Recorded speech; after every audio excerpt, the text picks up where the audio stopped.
2016 bahorni qarshilaganda o'shanda yuziga tushardi ikki qora zulfi yarashib.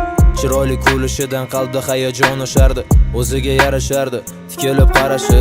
Gap so'zi ma'noli va odob bilan gapirardi.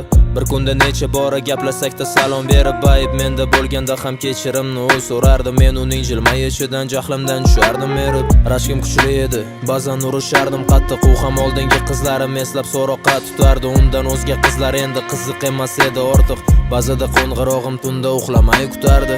Arazi yarashardi, yuzini olib qochganida mehribon edi juda. Issiq kiyinding deb doim orzu qilardim. Bir kun kelib ertalab ko'z ochganimda halolim bo'lib uyg'otsin ertalab turing deb qo'yib. O meni bir donam edi sarvi qomat tofati jonim yuragimga oromim edi labi shakarim lablari bolim.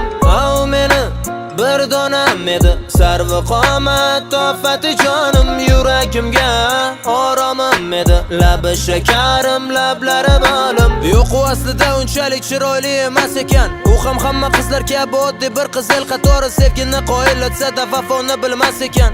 Soddaginam desam u bugun boshqasin xushdori. U uxlamay qo'ng'iroq qilishim kutmasgan, asli u shunchaki kech uxlarkan. Men bo'lsam bo'lmasam, u ham shayton vasvasasining oldida bo'larkan. Taslim u ham yolg'on gapirarkan, kaminaga muntazam. Ayb menda bo'lsa-da u kechirim so'rardi ha. Balki uning ayblari menikidan sifatlidir. G'azabimni uning bitta arasi qilardi hal. Balki uning jilmayishi men o'ylagandan xavflidir. Soxta ekan bu mehr, soxtadir rashk qilishi. Unga qiziq emas asli issiq yupun kiyishim. Tayin bo'ldi xotin bo'lsa umrimni ham yeyishi. Bu gaplarim mandisha qilib tilimni tiyishim. Endi bilsam arzimas ekan gulim desam xafa bo'lar gul sof mehrimni.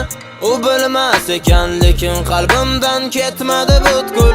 Endi bilsam arzimas ekan gulim desam xafa bo'lar gul sof mehrimni.